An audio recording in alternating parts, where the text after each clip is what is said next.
Sports at Night is recorded in front of a non-existent studio audience.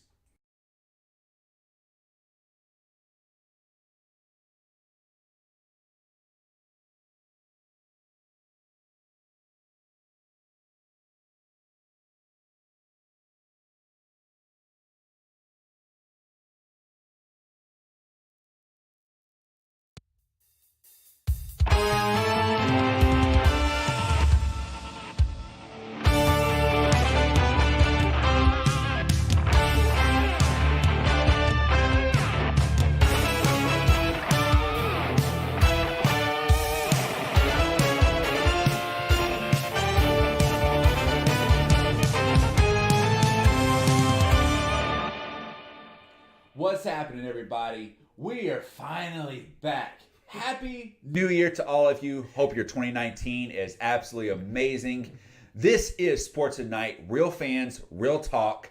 And as always, I'm your host, Todd Knight, joined, of course, by the OGC, baby, Jevon Superman Miller. Glad to be back, Phil. Oh, my gosh. And Will Michael Trahan.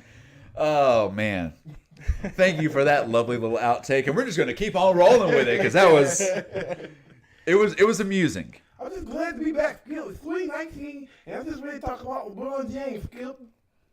Well, we're not going to be talking about any of LeBron today, but you got a little something to talk about real quick, don't you? I just want to point out to everybody, this A on my shirt, this logo here, it's not for the Alabama Crimson Tide. It's for my Atlanta Braves. I'm ready for baseball season. I'm not a Crimson Tide fan. I'm actually a Sooners fan, so that semifinal kind of hurt me. Yeah. I'm just looking forward to baseball season. You know what?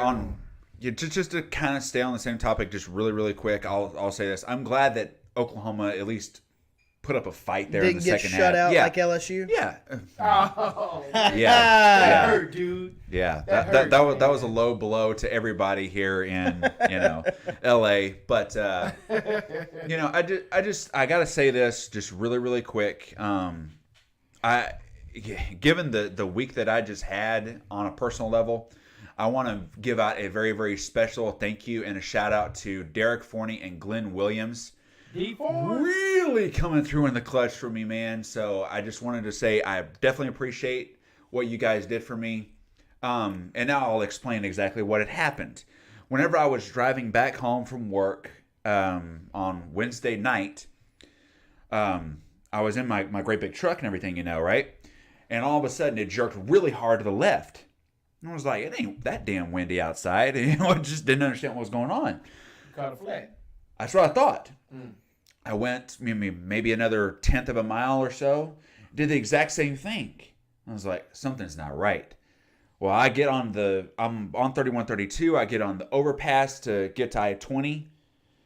And as soon as I get onto that overpass, all of a sudden the truck starts going. I'm just like, oh, this is a bad place for this to happen. Because there's nowhere to pull over anything. There's no shoulder or anything. It's just overpass and ramp. Just a little cutoff point. That's it. So I'm just hoping and praying that I get down to the ground level and everything. And, once I finally do, I get onto the shoulder, I check around the vehicle and everything. There's no flat. What ended up happening was there was a wheel bearing that ended up coming out of the my driver's side front tire. So anyway, I had to get my truck towed and everything, which really set me back. But as I was saying, Derek and Glenn both came through in the most clutch way possible, and I'm eternally grateful for y'all's help in making what was otherwise a very hellish week as good as it possibly could have been. So the MJ of your day. Pretty much, yeah. The MJ of my day, the MJ and the Scotty of my day. There we go. That's what's yeah, exactly. That's what's up. So, in a sense, I had insurance. And we got insurance, right? Our sponsorship, man, Paul McMurray, State Farm, where the only thing better than the policies themselves is the service you'll be provided with. And what else has the man got that we all wish that we had? His cool hair.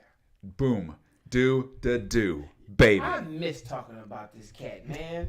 I'm glad we back talking about McMurray, man. I miss you, dude. And I hope you've been saving and helping out a lot of people lately, bro. And including that hair of yours, man. Keep that thing slick and smooth, brother. Oh, my gosh.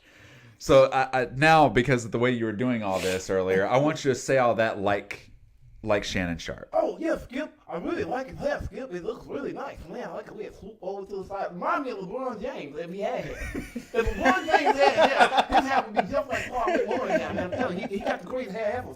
I'm telling you, Skip, he got the greatest hair. Way to roast the sponsor. Right, That's great. We gotta talk football. we really, yeah, we took a colossal detour there. Hey, I used to play that, didn't I, Skip? Yeah, I played football.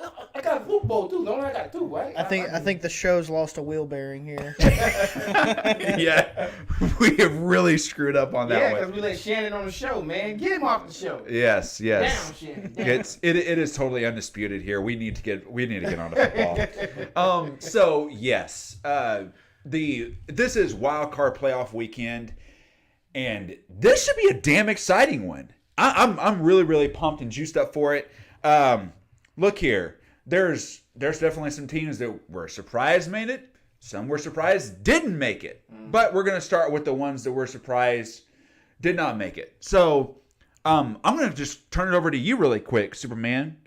Who are you surprised did not make the 2019 NFL playoffs? You know, it hurts to talk about football right now. Football really hurts, man. It's almost like that big thorn in my back that I just can't get out. Ew. And I'm going to tell you why. Because I am surprised that my 2018 Denver Broncos did not make the playoffs. How did I know he was going there? Oh, I'm taking it there, baby. Why do you think I didn't say nothing earlier when we was talking? I am surprised we did not make it there, but some of the stupid moves we were making during the season let me know that we wasn't going to make it there. You And know? now you don't have Vance Joseph either. Right. I mean, Elway is steadily looking for his fourth coach in 6 years. Vance made some of the stupidest calls ever. Case Keenum made some of the stupidest throws ever. Letting go Demaryius Thomas was one of the stupidest moves ever. Emmanuel Sanders getting hurt sucked. All right. Look, I swore. I said all we needed was one more year for us to gel together. Just one more year. I thought Vance was going to have us on the right track and everything was going to be just fine. And what ended up happening? We come back the next year with the same BS. Same crap.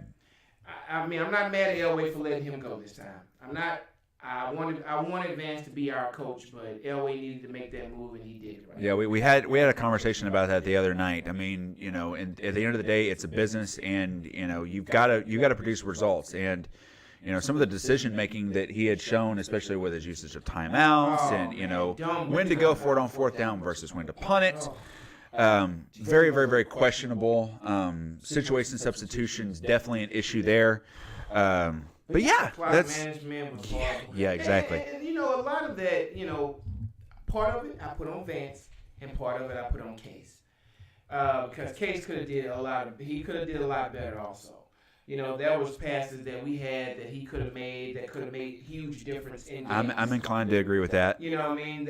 I mean, he could have saved Vance's job if he would have did a better job as well. You know what I mean? Sure. So, I don't know, man.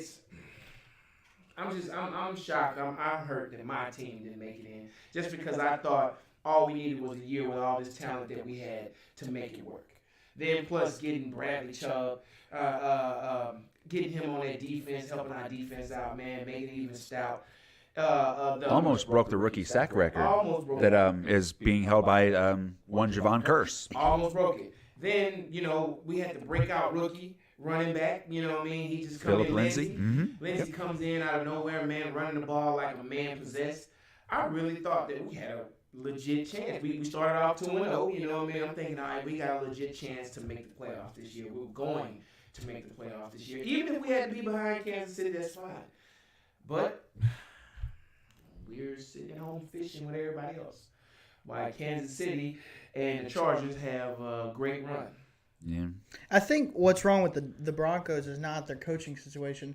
I think what happened is John Elway convinced Peyton Manning to come to the Broncos, and they won a Super Bowl. And he brought our standards up this high. They went to 2 Super Bowls and they won 1. Yeah. So that got a lot of equity for Elway going forward with the fan base and the ownership. And the Bolins are fiercely loyal, especially to the man who played for them for so long, won 2 Super Bowls, went to 5. So I think that he's not doing his job the way he should be doing his job. Look at the coaching changes.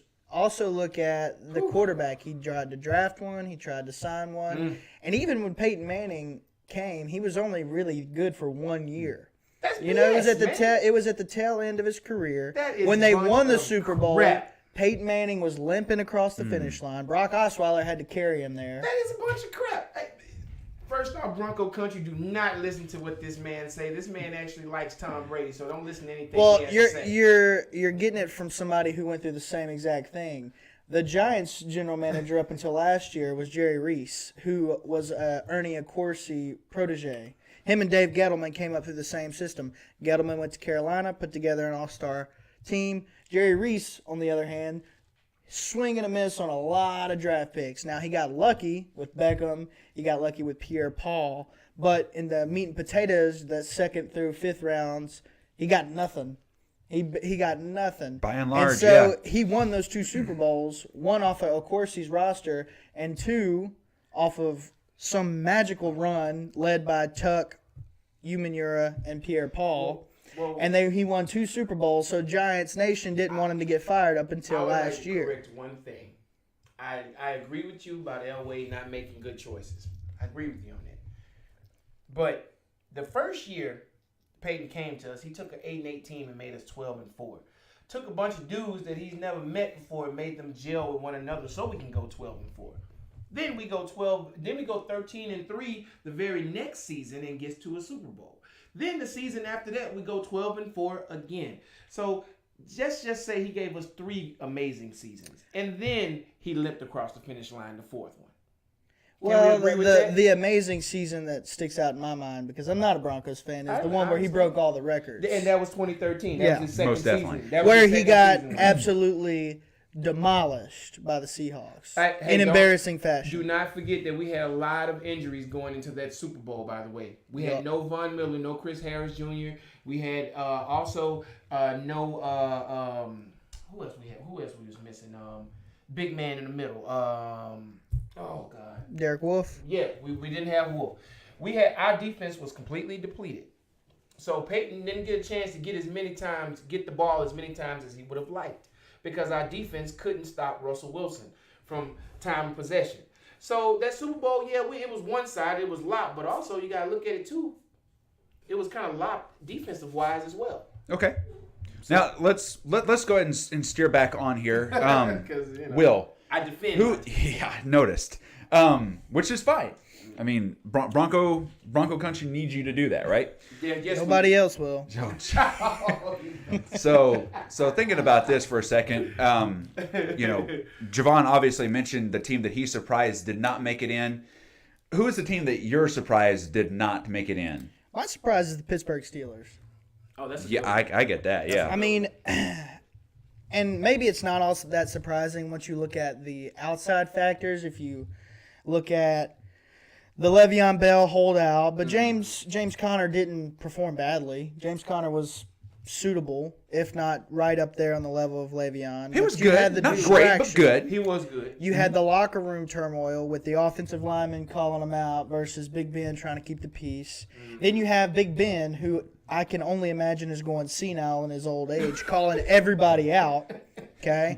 And then now, at the end of this season, you have Antonio Brown, who skips the last game, which they still won, but that was their playoff implication game. Like, if they really won and Cleveland won, they're in the playoffs. Mm-hmm. So it was a very eye-opening season, and there's something that's got to change. I mean, you had this team that was prolific on offense for the past 5 years. I mean, Big Ben has been the straw that stirred the drink, but you had Bell, you had Brown, you even had, Heath Miller was one of my favorite tight ends ever.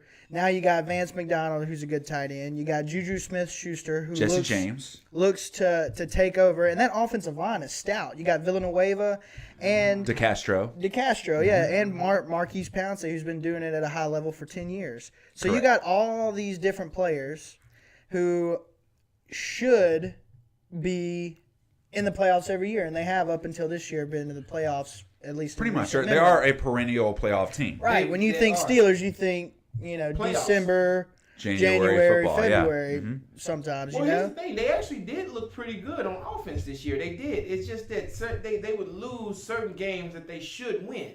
You know what I mean? Right, and they played to their opponent. Right. They played the Saints, and they played one hell of a game. Yes, they did. And they lost to the Raiders. I mean, there's just no go out there and explanation just for that. totally lay an egg against teams that they should just mop the floor with. The Oakland freaking Raiders. Yeah, no excuse for that. No, none not. whatsoever. The Oakland Raiders, which we shouldn't have. I think that's what got Vance Joseph fired. I don't think it was our losing season. I don't know. I think Vance Joseph got Vance Joseph fired. The writing was on the wall, but that definitely cemented his place amongst those that were, sitting on a seat that was basically made out of lava and coal at that point. When you lose to the Raiders down in the poop hole, it's over with for you. Well, think about it. If they would have beat Cleveland instead of tying them, there would have been no conversation. They would have been in. Exactly. And it's amazing. Yeah. I mean, you look at it, a lot of games, you sit there, going all the way back to week 1. Oh, it doesn't matter. There's lots of time to recover Every game from that. matters. Every game matters in the NFL. Absolutely. I mean, in Cleveland, although they did not make the playoffs this year, they completely reshaped the playoff structure just by tying Pittsburgh. Yep. Yes, they did. Yep. And then, that game with Baltimore wasn't a blowout. Baltimore could have easily been the one sitting at home, and Pittsburgh be the one that we're in. Frankly, I'm kind of glad that things have worked out the way they did in that respect. I am not a fan of Big Ben. I know you're not. I'm not a fan of Big Ben because of the way that he just so callously calls people out. And there's a difference in the way that he calls people out and, say, Tom Brady. Now, if there's a weakness to Tom Brady, it is his relationship with some of his players. Because Tom Brady is the end-all, be-all as far as player in the NFL. There is no player that is more synonymous with his team than Tom Brady. God. When you think Tom Brady, you think 2019, man. Let Brady go. When you think Tom Brady, you think the evil empire. You think New England Patriots. When you think Peyton Manning, you think Broncos Colts. Okay? There is nobody, with the exception of Big Ben, who is on that level. Because Big Ben came in as a rookie, instant impact, won a Super Bowl a year later, and he's been good ever since. Well, what about Aaron Rodgers, man? Aaron Rodgers called people out all the time, too. And you saw what happened. You saw what Green Bay did this year. Well, they pooped. Green Bay had a decent offensive line. They have Devontae Adams as a stud, Randall Cobb, who used to be okay. But they had a coach. They had Jimmy Graham. Well, I think there's a power struggle there. I mean, it's what the Patriots went through last season when we thought, oh, hey, the dynasty's coming to an end. Belichick didn't want to trade Garoppolo. Right. Kraft didn't want Garoppolo threatening Brady, so we're going to trade Garoppolo. Yep. Bill Belichick be damned. And then you saw what happened there. But now the Patriots have kind of self-corrected, as they always do. And the Steelers are starting to go through that power shift. I mean, Mike Tomlin does not get enough credit. The guy's a wonderful coach, but more than that, he's a wonderful babysitter. You got all these different egos. You got all these different egos on this team. I mean, think about it. Not even the big-name guys. Alejandro Villanueva, their left tackle, was a two-tour Army veteran, and he went whenever they made the rule to go sit in the locker room. Mike Tomlin and the team decided that they were going to go sit in the locker room. Villanueva went out on the field to put his hand over his heart for the national championship. His prerogative, but who had to catch that backlash? Mike Tomlin. Antonio Brown skips practice, skips a game. Who had to catch that backlash? Mike Tomlin. It's not the Rooney family. I don't even know who their freaking general manager is. You don't ever know. Because it's Mike Tomlin is the face. He mops up their problems. This guy is the most underpaid coach in all of football because this Pittsburgh, I feel like there's a lot of stuff that you don't see that gets covered up that's about to come to light. I'm going to leave this alone because also Mike Tomlin has another thing going against him as well. And me and him both share that. He is a pigmented brother. And not only is he a pigmented brother, he's also the pigmented brother who wins a lot in football. Head coach. Now we don't share Mike Tomlin is a fantastic head coach. We don't share that because I'm not a coach. But he's a winning black coach. He is. And the third Pittsburgh coach since 1970. Exactly. He is the face of that franchise also. So he's gonna catch it. You know what I mean? That's two strikes against him. You know what I mean? And as we know, African American coaches don't last that long in the league. You know what I mean? Not unless they're delivering. Yeah. What I'm surprised of in regards to that kind of thing, the Cardinals, firing Steve Wilkes after 1 year, 3-13, with what to work with. I mean, to me, you should have 3 years to work with something. That way, you actually are given a fair shake at unless you're actually Ben making. McAdoo. Yeah. Unless you're a goober. Yeah. McAdoo was garbage anyway. Yeah. But I find it really confusing how Steve Keim, their general manager, was in jail earlier this year for a DUI, yet he still has his job. yeah, that's kind of fishy right there. But I'm gonna get back on this. I want to know who you're. We've been talking about the Broncos. We've been talking about the Steelers and everything, and both. I definitely get the Steelers, especially if I'm being honest with you. Yeah, really. But I mean, there's a bunch of teams we could sit there and say on this. I mean, the Vikings, the Packers. You kind of call that out. Mm-hmm. I'm gonna go with the Jaguars. Yeah. Going into the season, Jaguars, I think all of us kind of looked at them as being a Super Bowl contender. Yeah. And then and you look at their defense, largely the same as what it was, last year, whenever they were one of the top units. Yes. Offensively, yeah, they lost Allen Robinson to the Chicago Bears, which we'll talk about later. But they didn't even have him last year. No, they he didn't. tore his ACL. Exactly. Allen Hurns, he Garbage. Yeah, he goes to the Dallas Cowboys, and then you have, you've got Leonard Fournette, who has a sophomore slump mainly because the guy can't stay on the damn field. Right. The man And Blake Bortles, absolutely at this point, as if there was any doubt, has confirmed himself to be absolute trash in the NFL. And the Jaguars, they're back to square one, trying to find a quarterback that they have really not had long-term reliability on since their first quarterback, Mark Brunell. I don't know.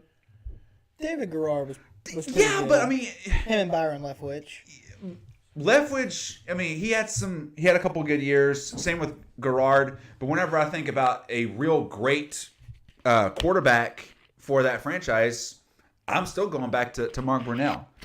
But I mean, just for me, for the Jags to finish the way that they did, and for them to just lay down and just not compete. They imploded. In half of these games that they... Man. You can't sit there and show up on game day physically and expect to beat your opponent. We watched this same team push New England to the break. To the brink, exactly. To the break last year, man. We watched them cats give them a run for their money. We watched them last year just bully every team they came against last year. Yeah. To what we see now, like I know we did a show where I said that they're going to the Super Bowl the next year. I know this. I said it. Yeah. I remember me saying this. And to see what I see now is just so sad. You know what I mean? It's laughable. Wow. They went from a Super Bowl contender to having a pick in the top 10 of this draft coming up. Wow. That is, to me, that's as big a collapse as you're going to get. So that begs there. the question, was last year an anomaly? Because 10 years before that, they were perennial top 5, top 10 picks. Last year, they did really well. But then you have players like Jalen Ramsey, who's the Antonio Brown of cornerbacks. Yeah, that's a fact. Then you have players like, Calais Campbell, who's getting on up there in age, and then you got all these free agents that are about to hit, and you signed Blake Bortles to a $50 million contract, which now they're regretting less than a year later. Shocker. Yeah, that's a serious problem. I think they'll trade for Joe Flacco and just pull it all out, try to get to the Super Bowl for one more year before they. Flacco be a great quarterback for them. He'll be an upgrade. Flack can bring him back. And yeah, as much as I like to talk crap about Joe Wacko, he We're all playing the name game today, aren't we? I've been calling him Joe Wacko since that old miracle pass he got on us. Oh back gosh, in yeah. 2012. Yeah, I'm like, look at this dude, man. Joe Smo gets this weird pass in the air and beats us. You know what I mean? Like, whatever. Anywho, Joe Wacko would be good for them because he would be a veteran quarterback that they can count on. Right, You can right. you can count on him. He's going to come out there. He's going to sling the ball around. He won't be afraid. He'll be a leader in the locker room. I actually think Joe would be good for us as well. If he came to Denver, I would like to see him. I wouldn't be surprised at this point if Elway did make a play for him. I wouldn't be surprised if Elway made a play to trade for Harbaugh and Flacco. That's a possibility. They're thinking about trading John Harbaugh because depending on what happens in this playoffs, he's kind of stagnated every year except for the Super Bowl. Yeah. So, We could sit there and make a whole damn show about this one topic what if we if. wanted to. Very It kind of much feels so. like we have already. Very But much so. we've talked about the teams that we're surprised didn't make it in. Who are we surprised did make it in? I started with you on this one, Jevon, so I'm going to kick it over to Will. What do you got? Who are you shocked made it in? I'm shocked that Matt Nagy made such a big difference on the Bears' offense. this Absolutely. year because their defense, Absolutely. their defense was good last year. I mean, their defense was good, but they drafted Roquan Smith, traded for Khalil Mack, and now their defense had 4 freaking all-pros on it. You know, I mean, there's a lot of good things coming out of Chicago. You got the young quarterback who, you know, he pulled basically what Jared Goff did. You know, first year he didn't look that good. Now He showed flashes, though. Now he looks like he's ready to take that next step forward. Then you got Khalil Mack and Eddie Goldman and Eddie Jackson and Kendall Fuller and Prince Amukamara and Roquan Smith, all these different guys who are studs that they are not going to get bullied by anybody. I mean, they look, to me, a more balanced team than Jacksonville's defense was last year. They are Yes, the scariest team in the playoffs. they are. I think so because if you bring a good run game, which they have Howard and Cohen, and you bring a solid offensive line, and you bring a stellar defense, it doesn't matter where you're playing, and it doesn't matter the temperature, the conditions, the wind. You're gonna make it a close game. Yeah, no doubt. And I say this ever since the Bears lost to the Giants and laid that egg towards the end of the regular season, they have looked like they are playing in playoff football shape. I mean, look at what they did to the Vikings. I mean, the Vikings were in a win or go home situation, and it wasn't even close, and they wasn't even starting everybody. You know, and their defense on all 3 levels, it's incredible. Their nose tackles. I mean, you got Akeem Hicks who played for the Saints, who walked to the Bears. People forgot about him.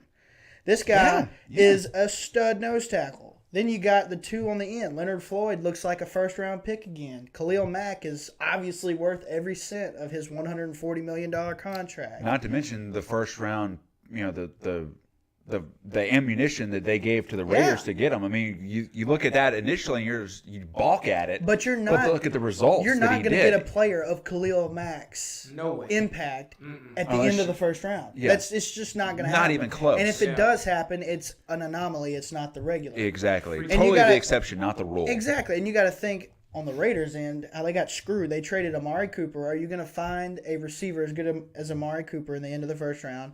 Not in this draft. Not likely. And are you going to find a pass rusher as good as Khalil Mack? The answer is no, you're not. I mean, their first pick, they are going to get an impact player. But, I mean, John Group, that's a separate. I'm not even going to get into that. Let's save that one for Sticking another with day. the Bears, if the moment doesn't get too big for Trubisky, because you got players that have been there before. You've got Trey Burton, who won the Super Bowl last year. Yeah. You've got players like Prince Amukamara, who was on a winning Giants team. You've got players, you got Danny Trevathan, who won a Super Bowl with the Broncos. Yes, sir. You got this veteran leadership mixed with these young guys, and that's what you have to have. And this is their window. I mean, they spent that big money on Mack. Mm-hmm. They have Trubisky on a rookie deal for 3 more years. So this is the start of their window. And if they don't win it this year, I definitely think they'll be back next year. I think they have built a perennial. Ryan Pace, their GM, that guy's going to get general manager or executive of the year for sure. He's certainly in the conversation for He or it. Chris Ballard. And what's crazy is you didn't even mention either of the 2 running backs, Jordan Howard and Tariq Cohen. Yeah, I mean, Cohen has looked in that offense where you see the Andy Reid's influence on it. Yeah, Tariq he Cohen is their has Tyreek Hill. Flourish because before it's been Jordan Howard run up the gut, Mm-hmm. and then a change of pace outside run with Tariq or a little dump off. Now Tariq Cohen has taken control of that backfield. He's the number one, and Jordan Howard is more of the afterthought. I mean, if you get to a late game situation where you need to thump, then And that's when protect you the hand lead, it yeah. to Jordan Howard. But For if sure. you need a quick strike where you need to score on a 2-minute drive, you're not putting Howard in there. You're putting Cohen because that kid is Tyreek Hill fast. Exactly. He is. That is his absolute comp. That is his total comp right there. Do you have anything else to add on the Bears? They're playing the Eagles. We'll dive into the matchups here later. I'm excited for it. But no, the Bears, they've been my surprise team this year, top to bottom. Gotcha. Because a winning culture is hard, especially for a first-year coach. That's the big thing. He's never coached before as a head coach. This is not some retread guy who's done it before. This is not John Fox. This is not somebody like that, Gary Kubiak. This is a brand-new guy who's unproven, and he's taken the Bears to 12-4, turn that whole city around. I'm glad. I'm glad that you're not just looking at some recycled goods. Right. You're looking at somebody that's not had a chance yet to go in there and prove what he's capable of. And I think Matt Nagy has done a fantastic job. And I love when bald guys to wear me visors. he is absolutely, if he's not coach of the year, he's absolutely in the conversation for it. Oh, absolutely. Javon. Him or Frank Reich, one of the two. Yes, exactly. Well, first off, I have lost brain cells because he brought up the Raiders, which we shouldn't even talk about on this show at all. I mean, they suck. Why are we talking about these guys, man? We're losing brain cells speaking on these dudes, man. These dudes won 4 games. So spare us the rest of our brain cells and get to the point. Then we brought up John Fox. Why are we bringing up John Fox? John Fox suck. That's why Chicago kicked him out of there, and that's why they're winning now. Mm-hmm. Thank God for that. Now, let's go to my surprise team that's no surprise after they did what they should have been done. Philly. Philly is my surprise team. Okay. All Philly had to do is do what I said they should have done last year. Sit Carson Wentz down and put my boy Nick Foles in there. Let Nick Foles do what he do because Nick Foles run that offense the way it needs to be ran. I'm not saying he's a better quarterback than Carson Wentz. I'm just saying that he's a better leader. He runs that offense a little bit better. He's a veteran. He knows what's going on. He knows how to get you that W. He knew how to get him that W last year, and it has proven he knows how to get him that W this year. You know what's interesting about Nick Foles, and I will, because I'm guilty of this. I mean, I'm on tape guilty of this. He's the greatest backup ever.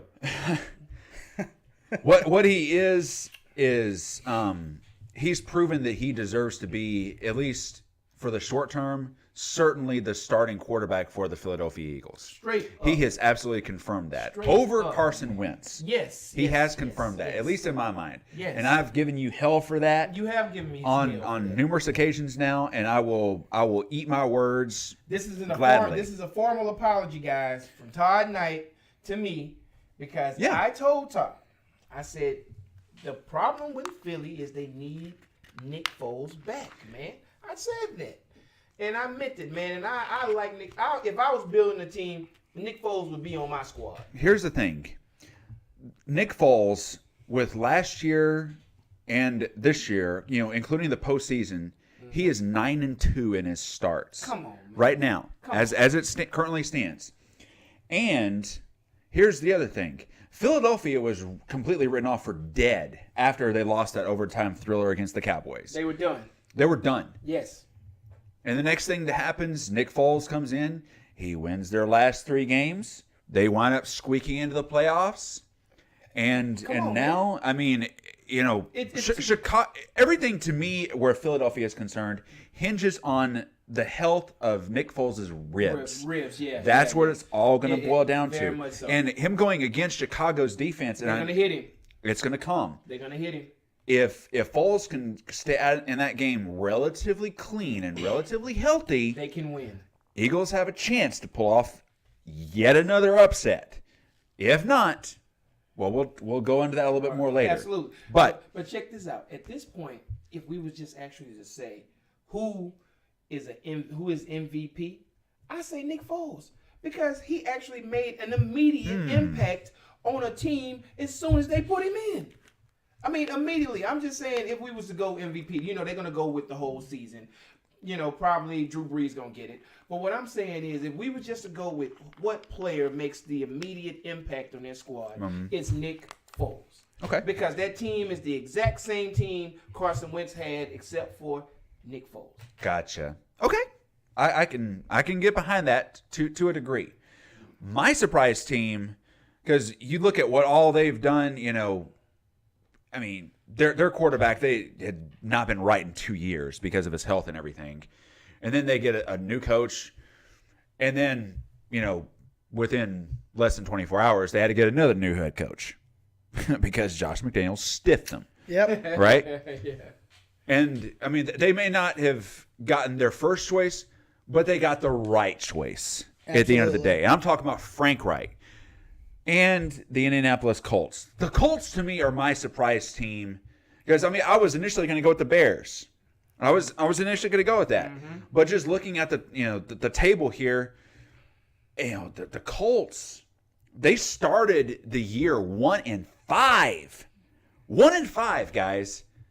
They rattled off 8 of their last 9 games with W's. And they beat some quality opponents along the way, too, to do that, including shutting out my Cowboys. They should have lost to the Giants.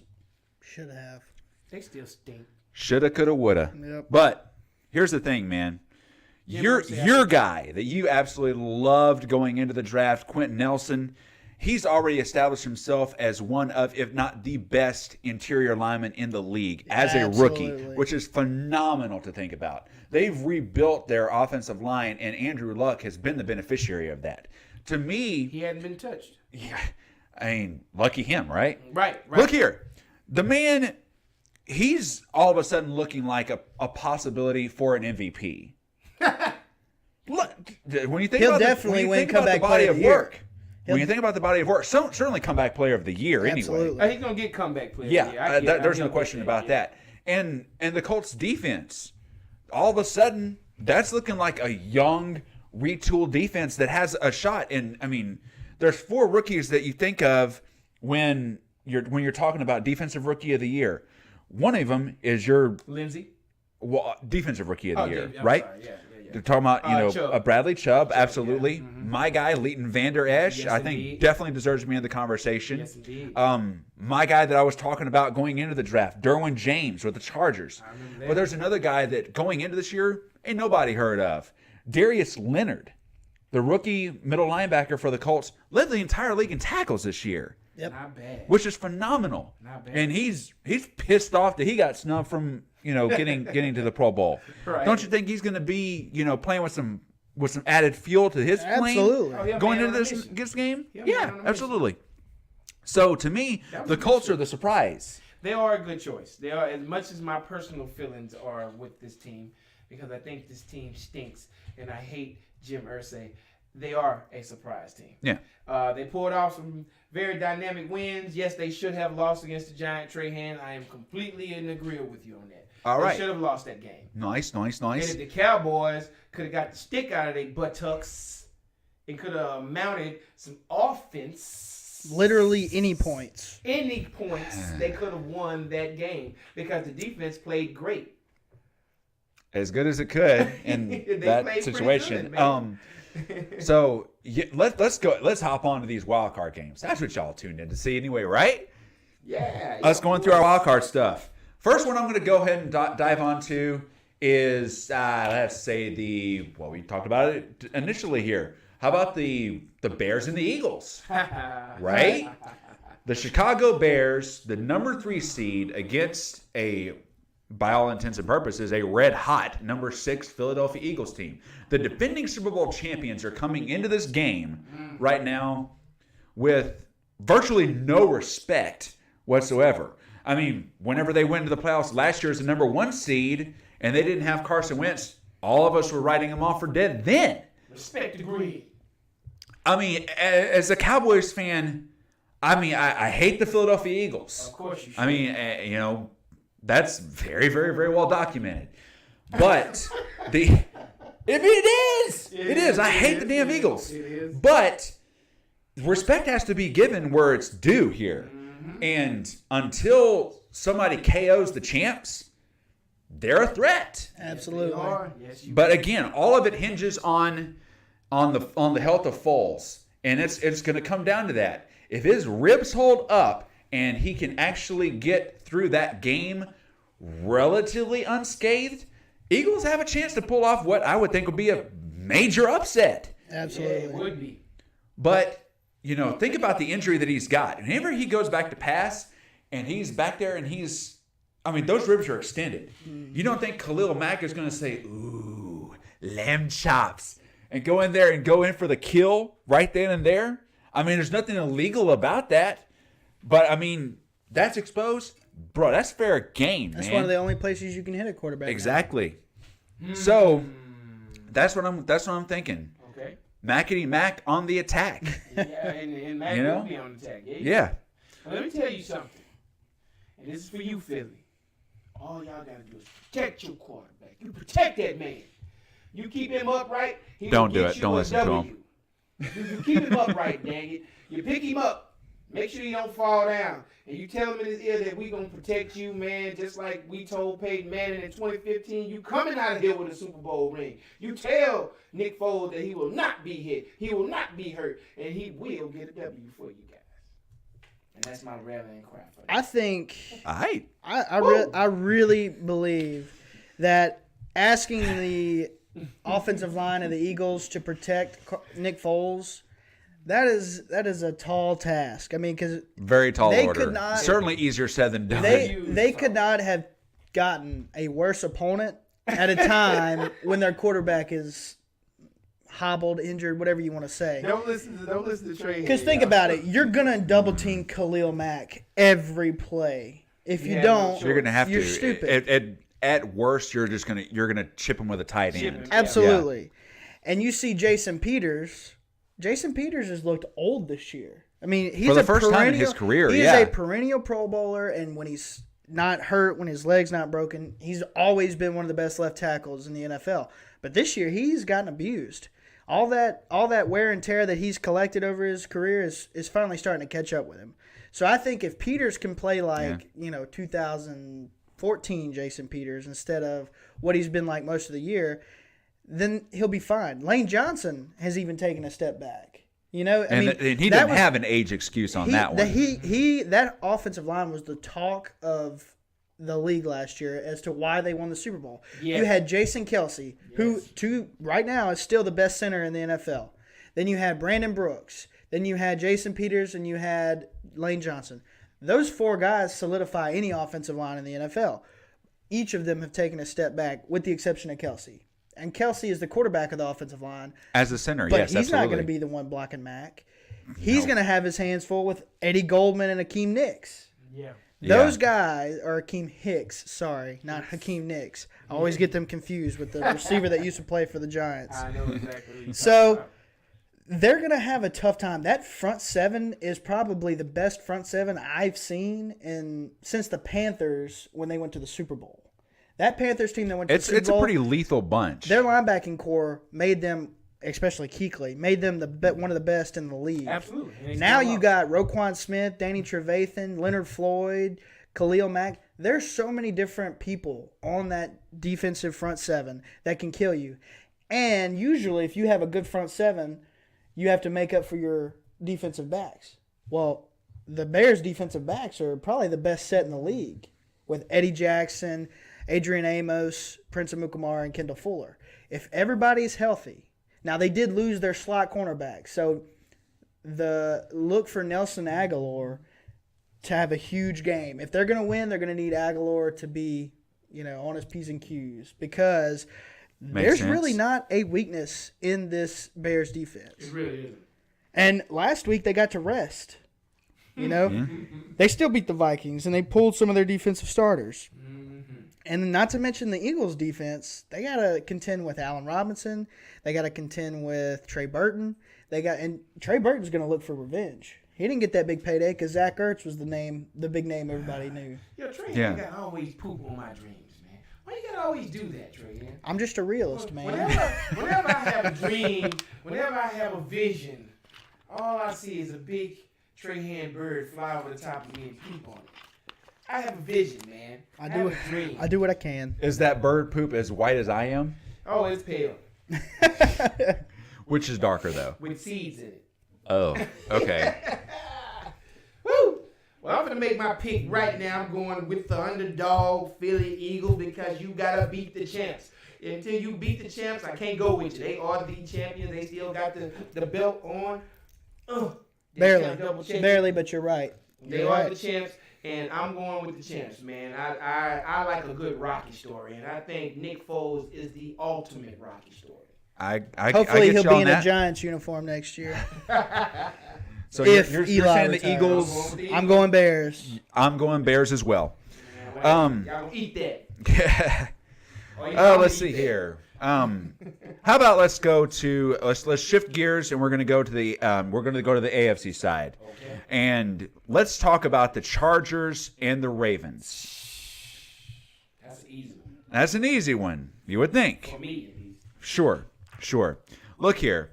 Whenever I'm looking at the body of work here, if there's any team that I feel like has a good chance of beating the Chargers right now, it would be the Ravens. Because Baltimore, they're the kind of team that's built for playoff football right now. Defense, running game, sloppy, ugly, and it's in Baltimore. You've got the last time these two teams played each other, Baltimore came in there and they smacked Phillip Rivers and that entire Chargers offense in the mouth. Yes, they did. And what I'm looking at as well, it was brought to my attention yesterday, thanks to you, Jason Hodnett, that Phillip Rivers played his worst game of the season against the Ravens last year. And it's very difficult to beat a team twice in 1 year. If you're going to go in there and you're going to beat somebody twice in 1 year, you're just better than they are. Right. Yeah. And I mean, I'm not going to sit here and say that the Ravens are a better team than the Chargers are. Chargers are the deepest team in football, personnel-wise, in my opinion. They're not a true fifth seed. No. And what also boggles me is, and I know that the NFL will not do anything to fix this, a 12-4 team having to go on the road to play a 10-6 team. I've never understood that, but I mean, it's just like, oh, well, they won their division. I mean, that's just like, back a few years. Again, I'm shouting out to you, Jason. Whenever the Seattle Seahawks won their division at 7-9, yep. And they beat the Saints. But that game, that game was the start of a dynasty, though. It was. That is where Beast Mode got his name, by that causing was an the earthquake. birth of Beast Mode. Yes, it truly was. I got one thing to say. West, y'all. AFC West, that is. So you repping the West on this one. Yeah, let me tell you something about Crimea River. We've had to contend with Crimea River for a very long time. All right. Let me tell you something. Every single time we go against this dude give us the fight of his life. He gives us everything we want, man. I'm a big Phillip Rivers fan. Philly Riv is a competitive Brett Favre-ish type of quarterback. And you know what? I like him. And Bronco Country, please don't burn me for saying this. But I actually do like Phillip Rivers. I like his competitiveness. Yeah, you have to be objective, especially, doing stuff like this. But only thing I don't like is the fact that he cried at a referee every play. But besides that, he is a hard-nosed, tough, mean quarterback, man. And he don't know how to lose. Yes, you are absolutely right. They got bullied by these boys the first time they met him. But that Jackson running type stuff, that stuff only lasts for so long. You know what I mean? The boy, he won't throw past 20 yards, and he just want to run the ball whenever his first read isn't available. That's not going to keep getting you wins, man. Yeah, it's getting you W's right now, but this is the playoffs, bro. Mm-hmm. That taking off running with the ball just is not going to work. And Philly Rivers, they will put points on you fast. And as good as this defense is, they will eventually wear them down with putting that ball in the air. And I'll say this just really, really quick, and then I'm going to shift gears and go over to you, Trahan. We were talking earlier in the show about Coach of the Year candidates and everything. Bill Nagy certainly Matt Nagy, excuse me, and Frank Wright. I mean, those are two definitely obvious choices. But the job that Anthony Lynn has done with the Chargers, I think is phenomenal. Yes. And you were talking about, African American, coaches and everything. Credit's got to be given where credit is due. I don't care what the pigmentation of your skin is. If you do a great job, kudos to you, man. None of us care. Straight up, kudos. None of us Anthony care, Lynn but has done we a see it, fantastic though. job with the Chargers. I'm just saying, none of us care about the color. Right, Us right. true football fans, but you can't help but notice something that's being put right in front of your face. True. You can't help but notice that there's very few African American coaches, and there are very few African American coaches that are winners and that keep their jobs. You know what I mean? And that's just right there in your face. You know Anthony Lynn's getting it done, man. He's getting it Tony done. Dungy got it done. Dennis Green got it done. Tomlin is getting it done. Tomlin is getting it done. Yeah. Exactly. Lovie Smith. Yes. Lovie Smith was a good Lovie Smith, yeah. Smith, yeah. You know what I'm saying? But I'm just saying though, we're not blind. We're not blind. Everybody sees, but as fans, we don't care. We as fans, we love the game for the purity of it all. Mm-hmm. But that's not what these corporations. They don't love the game like we do. It's all a business for them. It's all about, you know what I mean? Hey, I'm just saying, that's the same reason why I think the Patriots always go for the great white receiver. You know what I mean? What's up with that? You know what I mean? They don't, they always. Last one they had that wasn't was Randy Moss. Hey, come on now. Hey, I'm just throwing that out there. I'm not blind, New England. I'm not blind. I know what you like. You like them pasty and pale up there, baby. Oh, I got boy. you. Mm-hmm. I got you. Blends with the snow. Trahan, what do you got? So wait, are we talking about Chargers or Ravens? Or are we talking about coaches? Yes. Yeah, we are absolutely talking about Jevon Chargers and Ravens. We will talk more about the Patriots whenever next week's show rolls around. Jevon will be upset with me because I will talk about Tom Brady all day. Oh, God. But for Chargers and Ravens, I think that the biggest problem since Lamar Miller has taken over has been game planning because there's no film on him running this offense. That's what happened with RG3 when he had that Pro Bowl year with Washington. That's what happened when Michael Vick played with the Philadelphia Eagles that one year where he broke every fantasy football record there was and then couldn't get up with exactly. Colin Kaepernick's the same way. When these new dual threat quarterbacks come in, it's hard to stop them because there's always their own certain style. Lamar Jackson is fast. He is faster than most running backs. Okay? So I think pull the ball that is the reason that I think it's a mirage. I think that his career high in 6 games is 200 yards passing. I think that he's ran the ball 30 times in a game. I think that is not a recipe for winning football against real playoff teams. Okay? And yes, they did smack the Chargers in the mouth. But the Chargers have already seen that game plan, and they've seen it recently. So their coaches know what to look for now. Their defensive line, one of the best. You got Bosa and you got Ingram. Yes. You got Bosa and Ingram. That's a fact, yeah. It's a game changer. And you got Corey Legit in the middle, who is legit. He's a legit defensive tackle. Well done, Trahan. Well done. And then I'll throw you a bone on that one, baby. You got all the Desmond King. You got is it Sam Shields that's on that team? Yes. Then you got not to mention no DJ.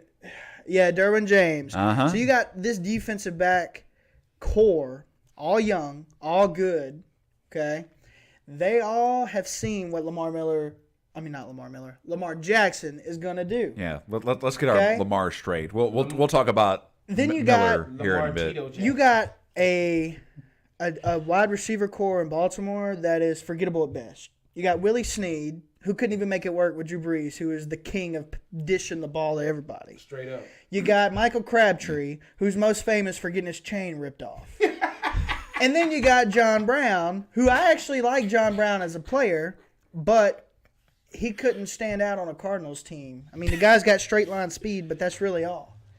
He wasn't even the best. Straight line speed, but can't catch a cold. He wasn't the best Jay Brown on his team with the Cardinals. Jerron Brown was better than he was. There's times when I actually love this dude, by the way. I just want to add that in there. There's times when I just love Trahan. So you got this wide receiver You're bringing core. a new comedic element to this show, and both of us are absolutely feeling it right now. Yeah. So you got this pretty good defensive back core who could take these forgettable wide receivers out of the game.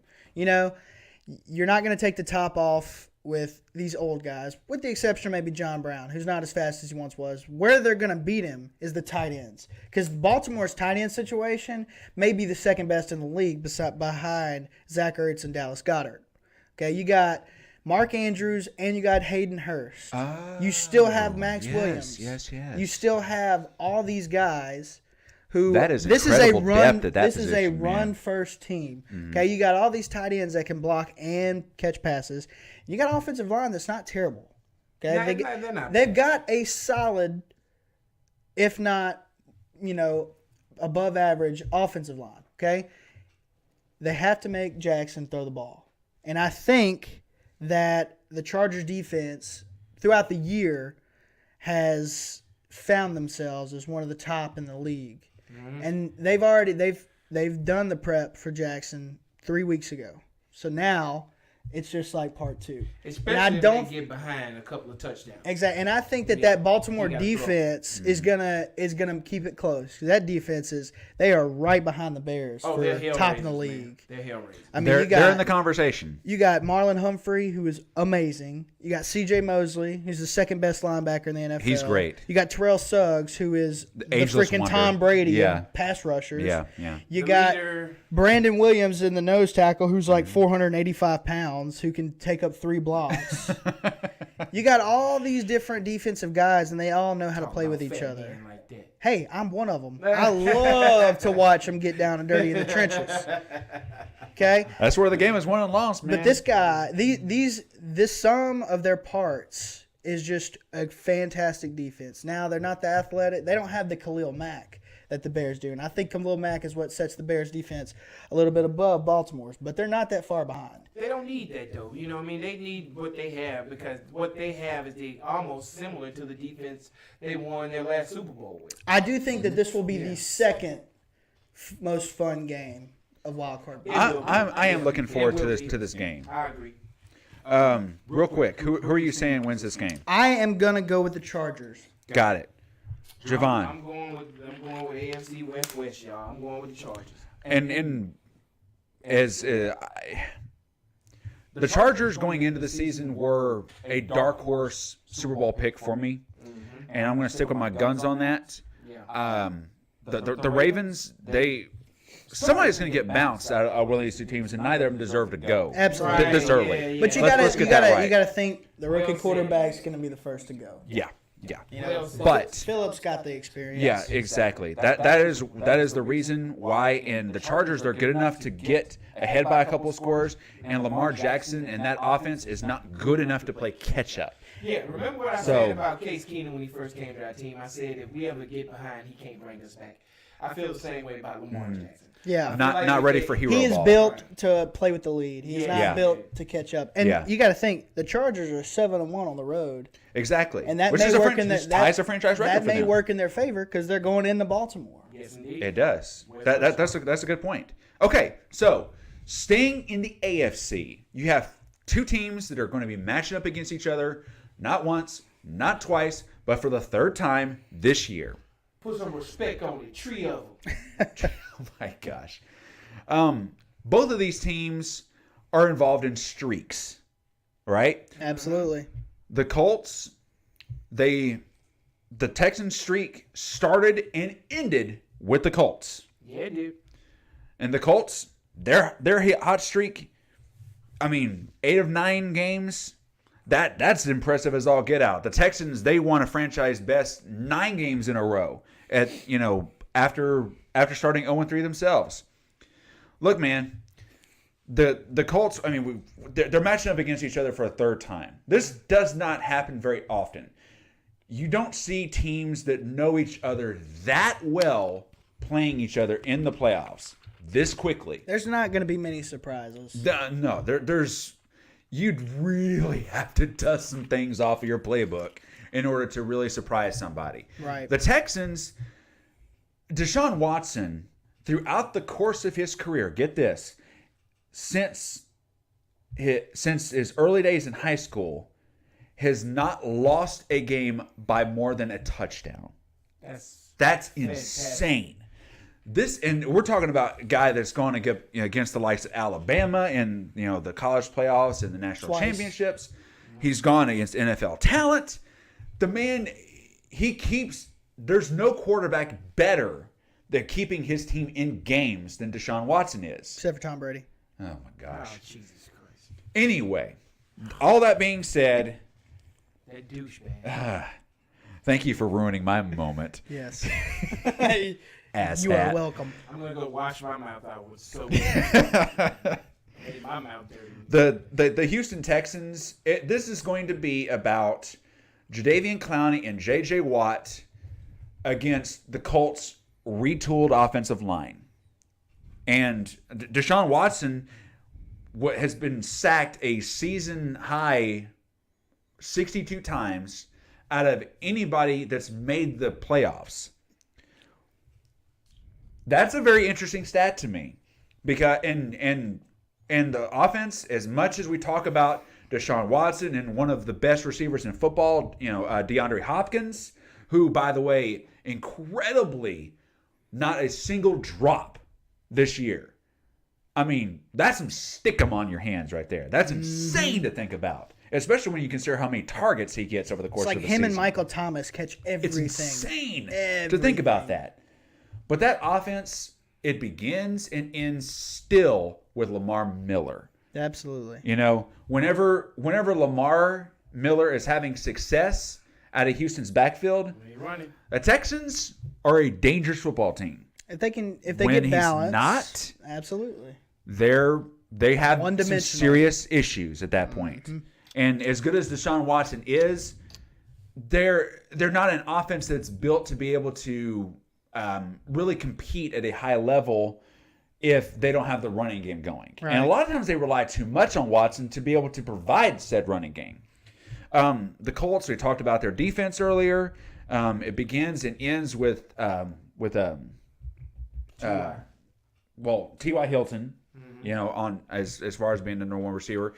Andrew Luck, I'm going to throw this out here. He made Eric Ebron a bust with the Detroit Lions at tight end, who, I'll throw this out there as well. Lions had a chance to get Odell Beckham, and they pull the trigger on Ebron. He goes. I was actually mad about that year, too. I'm sure you were. I wanted Eric Ebron so bad. And how do you feel now? We made the right choice. That was one of the few that Jerry Reese got right. Anyway, so he goes over to the Colts, and Andrew Luck makes him a Pro Bowl tight end, catches a franchise high 12 touchdowns this year. Yep.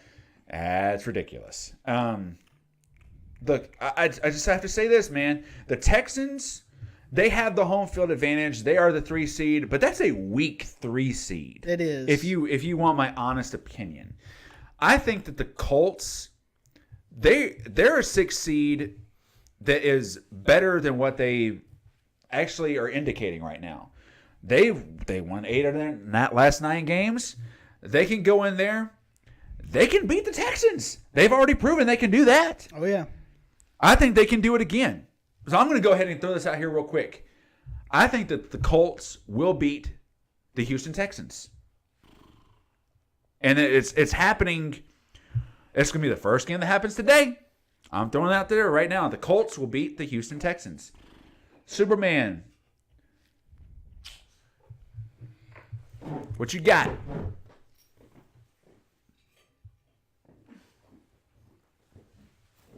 Eating an almond because you think I'm nuts, right?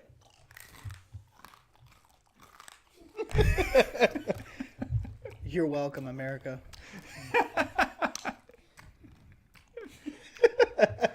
Okay, Trahan, what do you got on this game? I'll take his silent crunching as he doesn't give a damn who wins this game because they both suck. Am I correct on that? No, I'm getting you.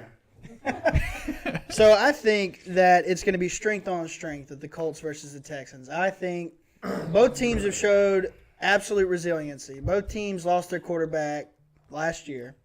I think that the Texans' defensive line is top 5. You got Clowney, you got Watt. Those guys are studs. You got Chris Reeder? whatever big defensive tackle they got, not a slouch. And they got Whitney Merciless. All three. They got 3 good pass rushers on that team. Good point. Now, flip-flopping over to the Colts offensive line. Anthony Costanzo, their first-round pick way back when, has 2011. always looked like a really promising left tackle. Okay? But when you put a left tackle next to the garbage that he played with for years, he's going to look worse than he actually is. Okay? When you put somebody on an island, it's very hard for them to look great. It's very hard for them to look great. Well said. It doesn't look like Alexa likes me very much. So I think that when you put together Anthony Costanzo, Braden Smith, who was drafted ahead of Nick Chubb last year, okay? You got Braden Smith, not Nick Chubb, Anthony Costanzo, Quentin Nelson, Ryan Kelly, all and Mark Lewinsky. Their offensive line looks better than the Cowboys' offensive line. Okay, and that's been the gold standard for the past, 5 years? Pretty much. Okay, so I think that offensive line is going to take the Texans' strength out of it. They're going to expose Tyrann Mathieu, who is getting on up there in age, okay, has some shred on that knee. Jonathan Joseph, who's about 130, okay, and then you got Kareem Jackson, who's been all right, but he gets taken out of games sometimes. So you got all these different old defensive backs for the Texans that have to contend with Ebron. They have to contend with Chester Rogers, T.Y. Hilton, all these different guys. And I think that offensive line is going to give them the time that they need. And I also think that Marlon Mack is going to have a big game. I think that Marlon Mack is going to run up and down the field. All right. Okay? And Andrew Luck can make every throw Deshaun Watson can. Andrew Luck is almost as athletic as Deshaun Watson. People just forget it because he's a goofy-looking dude. A goober. Okay? But I think Andrew Luck's been here before. Andrew Luck has been to the AFC Championship. A dork. People forget since he's been out of football for 2 years, he's got playoff experience. Deshaun Watson does not. And no matter what he did in high school and what he did in college, impressive. Okay? The NFL is a different monster. And playoff football, there is nothing like it. Nothing like it. So I think that the Colts pull away with this one. All right. I'm going to pick the Colts to win this game. Okay. First off, to hell with the Colts. Let's just get this out the way right now. To hell with them Colts, man. To hell with T.Y. Hilton. To hell with Andrew Luck. That whole organization. You know what Jim say? I'm still throwing a finger at you just like I was doing back when you let my boy go. And it's not necessarily this finger either. Oh, no way, buddy. It's a finger that you don't like. Let me tell you something. This is the first time my dog, J.J. Wizzle, is 100%. This is the first time that he done played a full season. You think that this man that been injured each and every season, that can't play a full season, that then finally got himself right, gonna sit back and lay down and let y'all beat him? Absolutely not. I don't give a damn what your O-line looking like. J.J. coming through it. And he got Clowney on the other end that's coming through too. You know what I mean? It don't matter how old this defense is. Every old dog got one more trick left in them, baby. And they ain't just get here by just pure luck. Them boys played their hearts out. Yeah, everybody say they might not deserve their seeding, but no, every team in the NFL is professional, and these boys have played like professionals. They have went on winning streaks, and they have deserved to get the seeding that they have. And that stadium is going to be rocking because the Texans finally got something to root for. They don't feel like they are the second thrown away team right now. They feel like the top dog team. They're going to come in there and they're going to play hard. Deshaun, I've watched him slowly but surely get over the fear of that knee. He's been afraid. In the beginning, he was afraid. You seen him, he was a little scared to move around. He wasn't doing what he's doing, but slowly that's been melting off him little by little. He's been moving more and more, throwing the ball more and more. He looked more like the Deshaun Watson that we remember. That combination alone, I think, will get them a close victory over the Colts. They may not beat them by hills and mountains, but they can squeak through with a close victory. Okay. That's how I feel about it. All right, cool. All right, so I hate you, Colts. So Colts, Texans. Because if you win, all you're going to do is go and get beat again anyway, because y'all suck. That's all you ever do. You win, you're going to get beat. You win, you're going to get beat. So, I mean, we obviously finished off with the two local games, Turds. you know, that are that are happening this weekend, and both of them are happening today. So Texas has 2 very, very big games that are going to be happening here over the course of the next 8 or 9 hours. Hey, who plays first? The Texans do. The Texans and the Colts, that's the first game. It doesn't matter who plays first. They suck. You know. Yes. We're going to wait till who plays second. Who plays second today? The second game that we're going to, lastly, the Seattle Seahawks and the Dallas Cowboys. Now, that's a game right there. All right. There we go. So now we're talking about a game. I will kick. You're hot on the mic right now, Superman. Yeah. So I want you to go ahead and throw out here what you got on the Seahawks and the Dallas Cowboys. Man, hit me with it. We got a game, y'all. We got 2 defenses that will make you feel pain. That's what I like to see. Russell Wilson gonna come out of there limping. So will Dak Prescott. These boys are not playing, man. They're defensive-minded teams. They're run-first teams. They almost play exactly the same. Only difference is Russell has a little more skill than Dak Prescott. Certainly more experience. Damn sure in the playoffs. Yeah, definitely more experience, man. He been there. He got a Super Bowl ring on his finger. He know what time it is. He knows what an electric atmosphere is like. He doesn't get rattled. Been there, done that. Been there, done that. That's what I like about old Russell Wilson. But, man, let me tell you something. Boy, these Cowboys have shocked me. They almost were my choose. I almost chose them for a team that I was surprised that made it. Because they have been this defensive juggernaut when they were an offensive-minded team. I mean, how did they make this switch so quick? You know what I mean? Like they went from just being an offensive-minded team, run game, score the whole 9, to making this switch of just being this top 5 defense that you just don't want to see. That is pretty amazing to me. I feel like Jerry Jones up there. Sometimes it sucks because I hate the Cowboys. But sometimes I find myself like, yeah, woo. Oh, sorry. You know what I mean? I had to catch myself for a minute. I'm like, man, because I just love a good slobber knocker. I love a good team that just gets in and grind out wins. And that has been the Cowboys' MO this season. That has been y'all MO. You grind out wins, and that's what you need to get to a Super Bowl. That's what you need to beat a team like Russell Wilson and the Seattle Seahawks. You need to be able to grind. You need to be able to fight. You need time of possession, which Dak Prescott can do. You need to be able to do these things to beat this squad, because this squad is a very grimy squad, a very nasty team. You can't play them pretty. Gritty. There won't be no beautiful passes out in this game. There won't be no unbelievable plays, man. You're gonna have to fight, and Dallas is built to fight. All right. I think both of these teams surprised me. I thought the Seahawks were going to go into a rebuild, and they kept around the right people, apparently. Because you got Bobby Wagner. Bobby Wagner and KJ Wright are the only 2 on that defense that played in any Super Bowl. Right.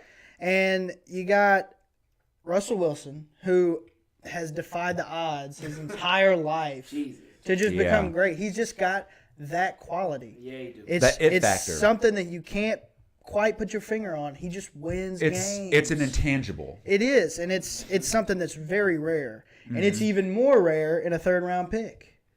So yeah. I really thought the Seahawks would be bad, and I didn't think the Cowboys would be bad. I thought it would be an 8-8 season, mediocre, where the Eagles would finish first, the Giants would finish last, and then the Redskins and Cowboys would jockey for that second position. It looked like it was going to be that way. Yeah. It looked like it was going to be that way until Alex Smith broke his leg in 16 different ways.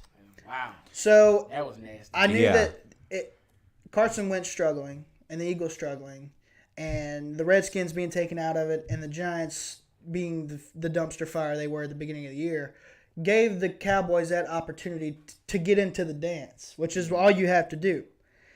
And the way that they have this team set up, and I'm saying this through gritted teeth because I hate the Cowboys.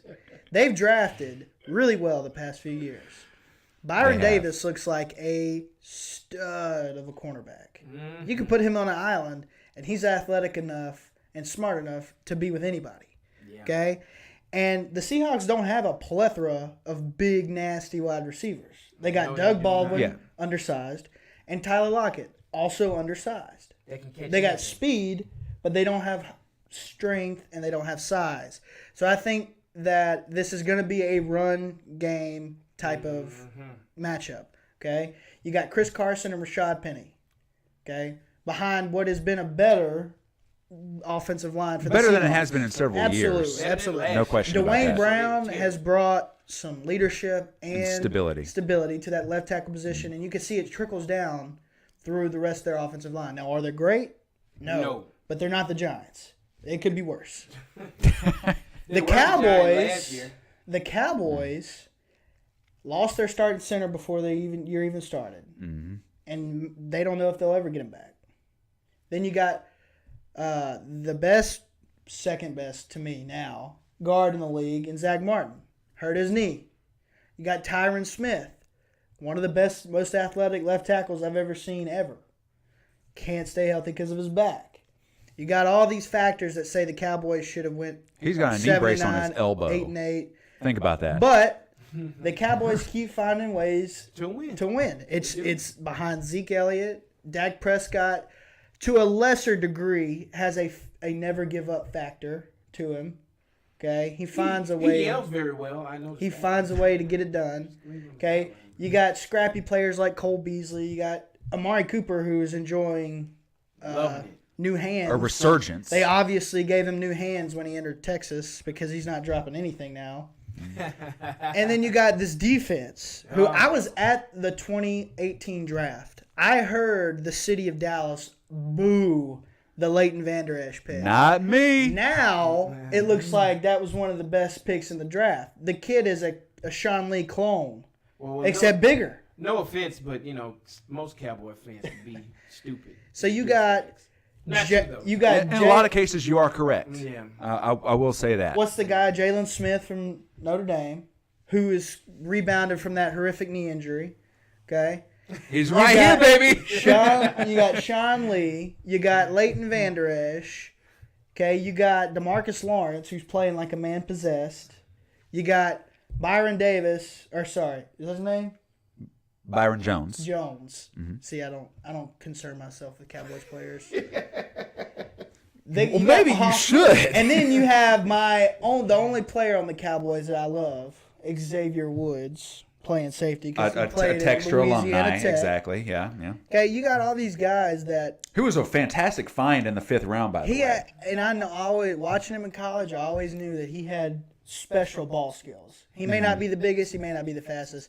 But he's always he around was the like ball. Tyrann Mathieu in college. If you remember Tyrann Mathieu at LSU, he wasn't faster than most everybody. He wasn't bigger than anybody, but he just always found ways to be around the ball and make plays. He knows where. And that's how Xavier Woods is. Okay, and he bullied his way into that starting safety spot. Him and Jeff Heath.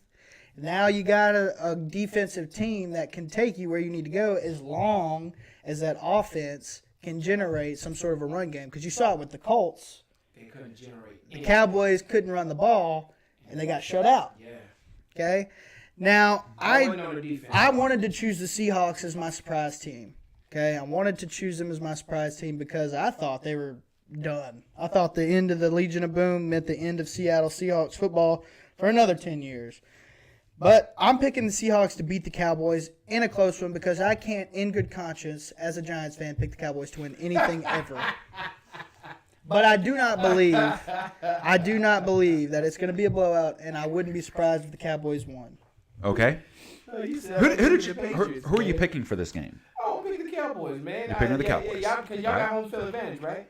We do. Oh, man, yeah. In this game, we do. I mean, yeah, I know Seattle can beat anybody anywhere they can, but I just think that, man, that stadium's going to be electric, man. It's going to be electric. It is going to be crazy in there. It's going to be electric. The team's going to be fired up. Even old Jerry Jones going to bring out his old dancing shoes. Yeah, but you got to think. Good God. The Cowboys have had some bad luck with playoff games in the past, 23 years. 25 years? Yeah, they have. But I think something is in the air right now, man. Something is in the air with these Cowboys right now, man. And I saw it in that very last game they just played, man. I felt it, actually. I could see it. It was when Jerry and his homeboy was up there swinging, these old 80-year-old mummies hitting each other. And, and I just, I saw, I just seen Prescott over there screaming. I don't know, man. That last game, I felt something, man. And I think if they take that momentum into this game right here, I don't care what Russell Wilson do, they're going to lose this one. Todd, I'll tell you this. I don't know if it's being around children all day now or doing this podcast with you, but I don't hate the Cowboys as much as I used to. So part of me secretly hopes that you get to witness a playoff win before you die. What? Golly. Hey, well, I'm 37 years old. I better. Well, it's been 23 years. Who knows? Since they won a Super Bowl. It may that's be correct, it may be a Chicago Cubs style thing. We don't see it for another 70 years. You know what, Trahan? That's funny you say that, man. It's funny you said something like that, man. Because I don't know, is it being a dad or just working with people a lot now, or just the sensitive lifestyle I'm living now. But I think I still hate the Patriots as much as I always have. And I think I still hate Tom Brady as much as I have too. That's okay, man. Okay, all right. I just thought it's okay. I don't know, man. Water is wet. Jevon hates Tom Brady. Is it now finally time for me to dive into this game? Go ahead. Because I've been on the diving ahead. board now for it feels like an eternity, and I'm ready to dive in. My ass can't even swim. Well, jump in. I'm ready to dive into this damn thing. Hey, we ain't giving you no life preserver because you know how to Nope. swim, baby. I am not going to need no life preserver. Let's go. I will float. I will walk on water if I got to right now because it is coming. Look here. Dallas Cowboys, Seattle Seahawks. Last time these two teams played each other was September 23rd. Those two teams, they may name-wise be the same two teams, but trust me, their play styles and their hunger, their ability is nowhere near. They are not the same teams. Absolutely. On paper, not even the same teams. Mm-hmm. The Dallas Cowboys, they're coming into this game with a defense that is as good as it's been in years. Since I've become right a football now. fan. Seriously. I mean, their defensive line is as deep as it's been in forever. Some of their second stringers could start on most teams right now. They're so deep they have tacos as their pass rushers. Taco Supreme, baby. He's terrible. He's a terrible person. Anywho. And then you have the Wolf. The Lone Wolf, Leighton Vander Esch. The Predator, Jalen Smith. Everybody now forgets about Sean Lee. Fantastic leader. Still knows how to play ball. Player. We talked about Byron Jones, a shutdown corner in his own right. Big Jones. Cheeto Awuzie. Nice. On the other side, he's a good, solid corner himself. Nobody talks about him. Jeff Heath is a great playmaker. Xavier Woods will lay your ass out if you come across that middle. It's the X Factor. You said ass with authority, baby. He's the X Factor. He truly is. X gonna give it to you. He is the new X. X in gonna Big give D. it to you. We got a disclaimer on the front of this thing. Boy, we getting real right now. Let's go, Full Todd. show. Real fans, real talk. This is how it's going down. I haven't seen Todd this animated since I don't even know when. Let's just get it, Todd. I gotcha. Get him. This game is all going to be about one very critical element, at least in my mind. Russell Wilson, keeping him inside the pocket. Gotta keep him in the pocket. If he gets outside and starts creating with these broken plays, 15 yards easy with his it's going to create a lot of problems. Yeah. Because Dallas's defense is extremely aggressive, but you can use that aggressiveness against them. Absolutely. Speaking realistically, if I am Rod Marinelli and Chris Richard, they're two defensive coordinators, respectively speaking. Keep a spy on that dude, man. Exactly. That's exactly where I'm going with this. Yeah. Jalen Smith is spying Russell Wilson the whole freaking game. Absolutely. That's the only way to do it. I think their defense is good enough, Dallas's is, to be able to stop Chris Carson. I think they're good enough to do that. Offensively speaking, this is the other side where it's going to be a telltale deal. Bobby Wagner is the heart and soul of Seattle's defense. He's the second best linebacker. He's fantastic. B-Wag. Out of Utah State. Not exactly a pro football factory by any stretch of the imagination. They're the other Aggies. I hate Utah State It's with a passion. They It's used just to beat live the that. hell out of Louisiana Tech when they were in the WAC. which year. is whack Oh, to say. It was a terrible comment. Yes. Such a hateful word. It truly is. Ezekiel Elliott is the offensive machine. He is the engine that makes Dallas's offense chug, chug, chug, chug, chug, chug, chug. Absolutely. Feed him. Yeah, absolutely. Feed him. Thanksgiving feast. It needs to be on for Dallas to be able to advance.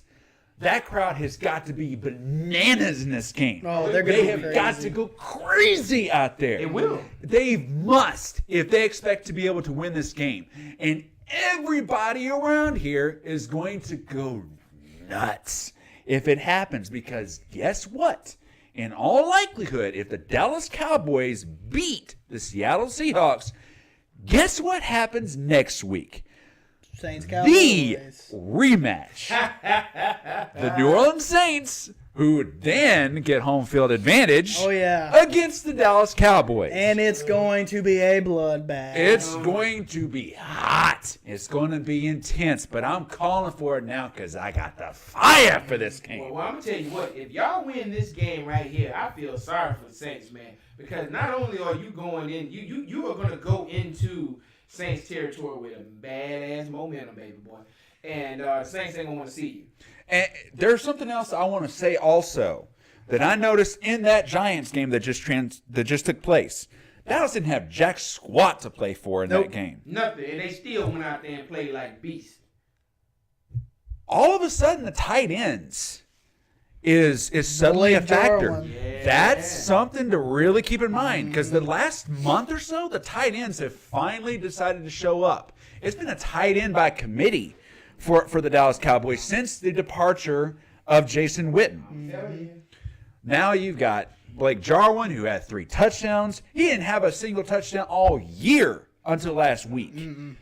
For him and Dak to suddenly get some chemistry going is something to behold. It's something to keep an eye on. We all know Seattle is going to try to take Amari Cooper out of the game by doubling him throughout. But now, I don't know if you can sensibly do that because of the emergence of the tight end position. You got Cole Beasley to still watch out for. Let's get Michael Gallup in the game, man. Come on. I would like to put a side-by-side of Todd talking about this game and Hulk Hogan talking about Hulkamania. I think I feel like ripping my shirt off right now. For get 'em, real. brother. I want this damn game. Win it, brother. Hell, I'd love to go to it. I've never been to a playoff game before, man. Not in person, anyway. Eat your I would steroids. love that. Eat your steroids. Take your vitamins. Seriously. Take your vitamins and Yes. say your prayers. All that being said, obviously, I'm not picking the Seattle Seahawks. There's no way I could do that in my right mind at this Couldn't point. do it. Yeah. It would not surprise me if the Seahawks won this game, but I cannot in good conscience So you're do like, that. You're the inverse of me right now. I'm the inverse of you. I'm channeling my inner Trahan. But I just texted a Cowboy fan, told him don't get all excited when they watch this episode. By the way, I said don't let Todd pump you all up. But hey, look, man, I know, brother, it's in my blood to pump people up right now, I know that- especially Cowboys Nations. DC for life. I know a lot of Cowboy fans, and I know a few that's going to be in that game, and they've already stated it. It's already been said they're going to lose their mind. You know, it's all on Instagram. I'm sitting at a table in a home, a kitchen table, for God's sakes. He's and real I'm losing close my to mind. flipping it. I can feel him. He's gonna flip it. He's about as normal as Norman Bates.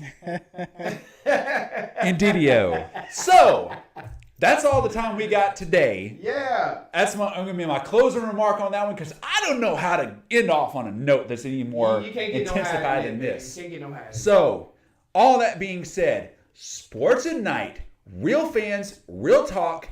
As always, I'm your host, Todd Knight, Jevon Superman Miller, Will Michael Trahan. Good Thank evening. all of you on behalf of all of us here at Sports at Night. Woo. We'll see you on the other side, baby. Go Cowboys! Welcome back. We back, baby. Tom Brady has the first. Come on, man. Oh, man, Oh, my goodness. they gonna stiffen him up.